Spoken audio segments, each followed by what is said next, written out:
भगवान शिव की पूजा करने वाला मनुष्य बन जाता है। इस श्राप का भागीदार हिंदू धर्म में भगवान शिव को प्रमुख देवता के रूप में पूजा जाता है। भगवान शिव के पशुपतिनाथ, विश्वनाथ, शंकर जैसे अनेक नाम हैं। महादेव को दया और करुणा के लिए जाना जाता है। शिव का एक नाम भोलेनाथ भी है क्योंकि शिव शंकर का स्वभाव बड़ा ही भोला है और वे भक्तों की पुकार जल्दी सुनते हैं। यूं तो भगवान शिव की पूजा करने से उनकी कृपा बनी रहती है और सभी कष्ट दूर होते हैं, परंतु शिव की पूजा से विशेष श्राप भी भोगने पड़ते हैं।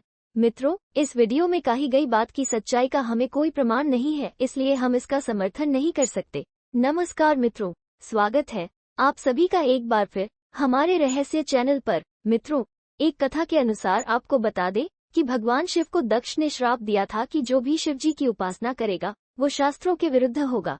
पौराणिक कथा के अनुसार एक बार सृष्टि के कल्याण के लिए एक बार दक्ष ने विशाल यज्ञ कराया। भृगु इसके मुख्य पुरोहित थे। सभी देवता ब्रह्मा, विष्णु और महेश उसमें पधारे। जब दक्ष आए तो सबने उठकर अभिवादन किया। ब्रह्मा और भोलेनाथ नहीं उठे। इससे दक्ष को बड़ा अपमान महसूस हुआ।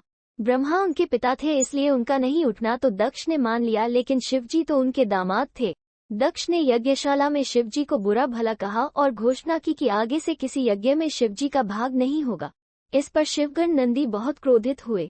नंदी ने दक्ष को शाप दिया कि जिस मुख से उन्होंने महादेव का अपमान किया वो बकरे का हो जाएगा।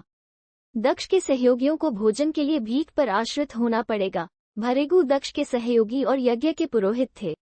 उन्होंने भी शाप दिया कि शिव भक्त शास्त्रों के विरुद्ध कार्य करने वाले पाखंड और सुरापानी अर्थात शराबी हो जाएं। महादेव यज्ञ में इस तरह के व्यवहार और एक दूसरे को शाप देता देखकर खिन्न हो गए और बिना किसी को कुछ कहे वहां से चले गए। दक्ष के इस श्राप से शिवगण नंदी भी क्रोधित हो गए और उन्होंने कहा कि जिस मुख ने महादेव का अपमान किया वो बकरे का हो जाएगा। इतना ही नहीं, दक्ष के सहयोगियों को भोजन के लिए भीख मिलेगा। नंदी के इस श्राप से भृगु ऋषि भी क्रोधित हो गए। उन्होंने शिव भक्तों को श्राप दे दिया कि जो भी शिव की पूजा या व्रत करेगा वो शास्त्रों के खिलाफ होंगे। उनको भस्म लगाकर और जटा धारण करना होगा। वे सभी वेद शास्त्रों के विरुद्ध होंगे। उनको शमशान में रहना होगा।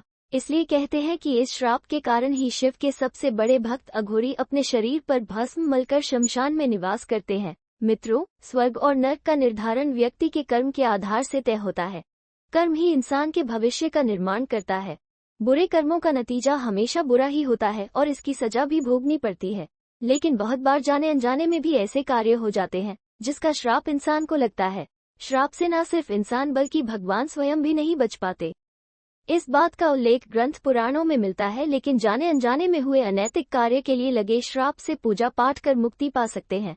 मित्रों, यदि आप सभी को हमारे द्वारा इस वीडियो के माध्यम से दी गई जानकारी पसंद आई है तो हमारे रहस्य चैनल को लाइक, शेयर और सब्सक्राइब करें। आपको हमारी ये वीडियो कैसी लगी हमें कमेंट करके